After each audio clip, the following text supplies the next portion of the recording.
আজ পর্যন্ত সিবিআই এর কেউ এই ঘরটা খুলে দেখার চেষ্টা করেননি যে এর মধ্যে কি আছে, অথচ জানা যাচ্ছে এর মধ্যে ব্লেড, রক্তমাখা গ্লাভস ইত্যাদি সব পড়ে আছে, যা এখানে থাকার কথা নয়, তবু এগুলো আছে প্রত্যেকে। সেই তদন্ত সিবিআই করেনি।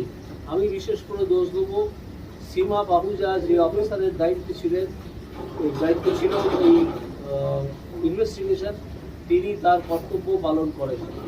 সীমা পাহুজার বিরুদ্ধে এখনই পদক্ষেপ নেওয়া দরকার, কিন্তু তিনি কেন এটা করেন। আজ পর্যন্ত এই দরজা খোলা হয়নি।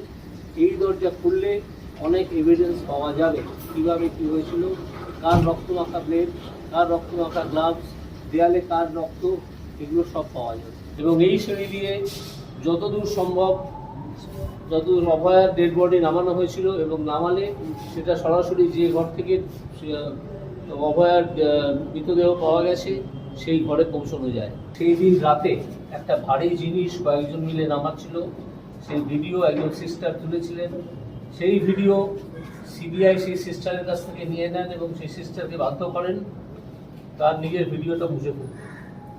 সিবিআই সেই ভিডিও এখনো পর্যন্ত দেখায়নি। অর্থাৎ আমি আবার বলছি, সেই সীমা পাহুজা যে আধিকারিক ছিলেন এই তদন্তের দায়িত্বে, তিনি সেই